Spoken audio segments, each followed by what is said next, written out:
Rain slid down the glass walls of the financial district, washing away the reflections of power and money as if nothing beneath them mattered. At street level, men like Daniel were invisible, useful when needed, disposable when not. Daniel Cross was once a name whispered with respect. Now it was a liability.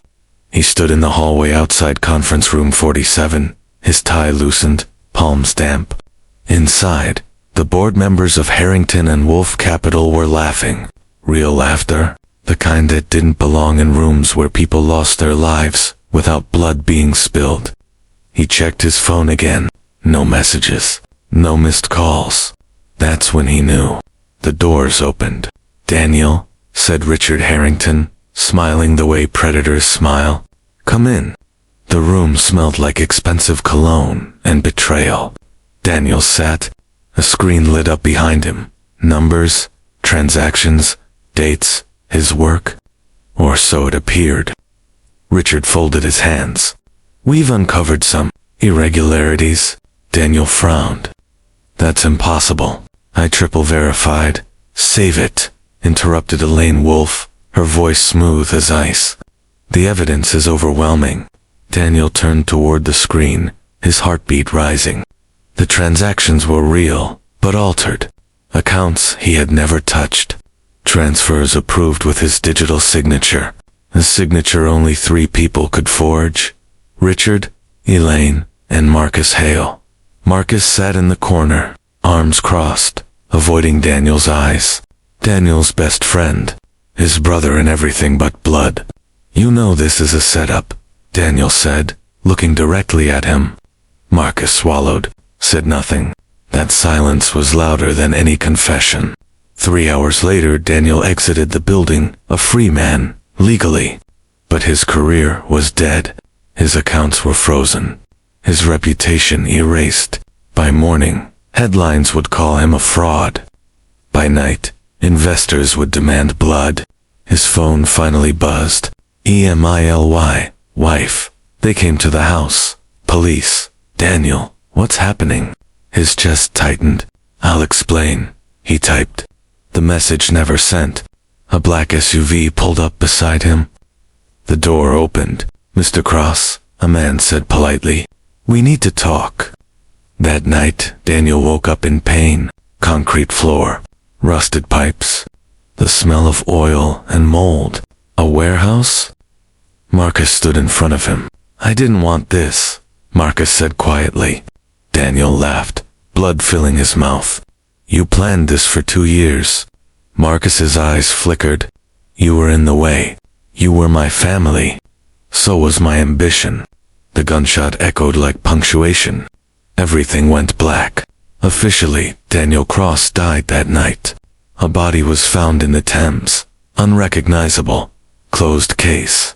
Emily buried in empty coffin. London moved on. Unofficially, Daniel Cross opened his eyes 3 days later. Somewhere far from London. A voice spoke in the darkness. "Revenge is a debt," the voice said. "And debts must be collected." Daniel tried to move. Chains rattled. The voice continued. "If you survive what comes next, you'll never be powerless again." Daniel smiled for the first time since he died. Daniel Cross learned the first rule of survival in silence.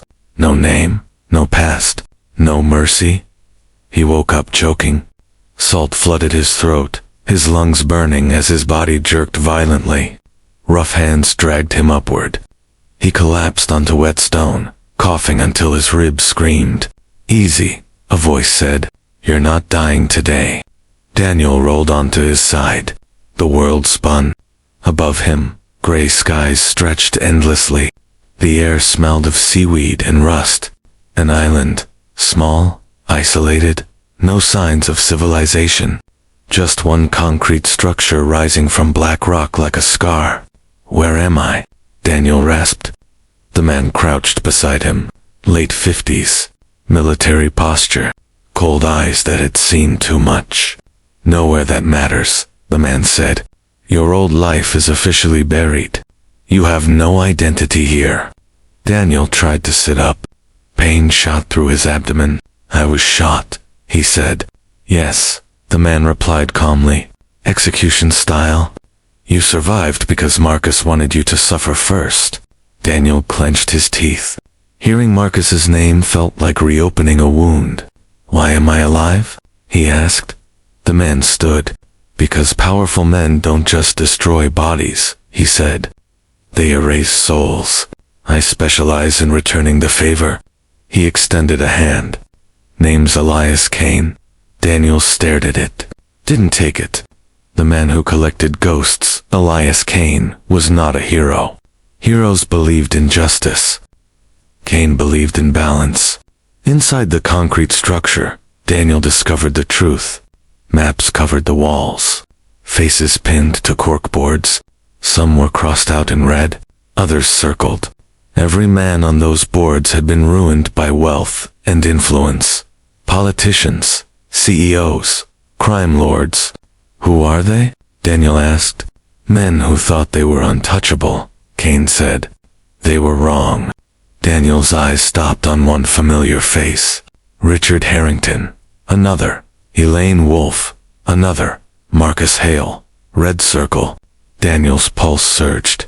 You knew, he whispered. Kane nodded. I watched them for years. You were collateral damage. Then why? Save me. Kane met his gaze. Because you're not innocent, he said. But you're not guilty either. That makes you dangerous. Erasing Daniel Cross the next 6 months didn't feel like time. They felt like punishment. Daniel was stripped of everything. Comfort, identity, weakness. They burned his fingerprints.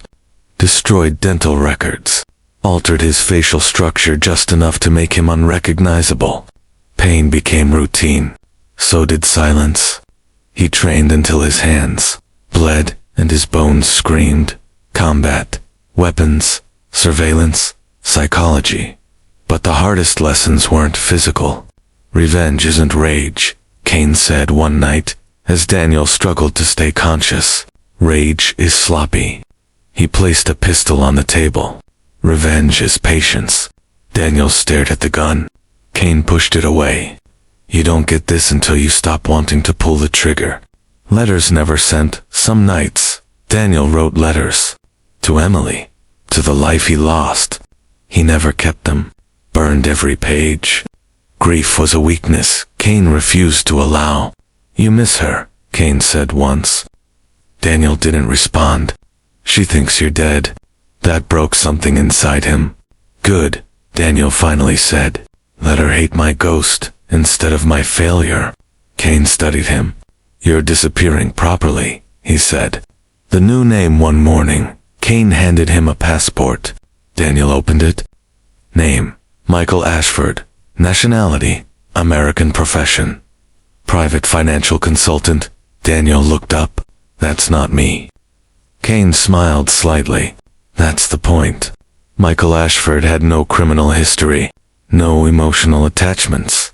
No visible scars. Only access. Your enemies don't fear fists, Kane said. They fear exposure. Daniel nodded slowly. The revenge was evolving. The first test 6 months later, Kane sent him back into the world. New city, new face, new rules. The target was small. A corrupt banker, laundering money for Harrington and Wolfe. Don't kill him, Kane instructed. Break him. Daniel infiltrated quietly. Social engineering. Digital manipulation. Pressure. Within 48 hours, the man confessed everything to federal investigators. He wept on camera. Daniel watched from a distance. No anger, no satisfaction, only focus. That scared him more than rage ever had.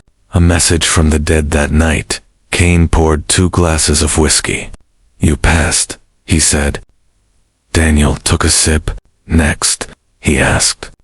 Kane slid a tablet across the table. On the screen, Marcus Hale promoted to partner. Daniel's jaw tightened. Kane leaned forward. Now, the real game begins.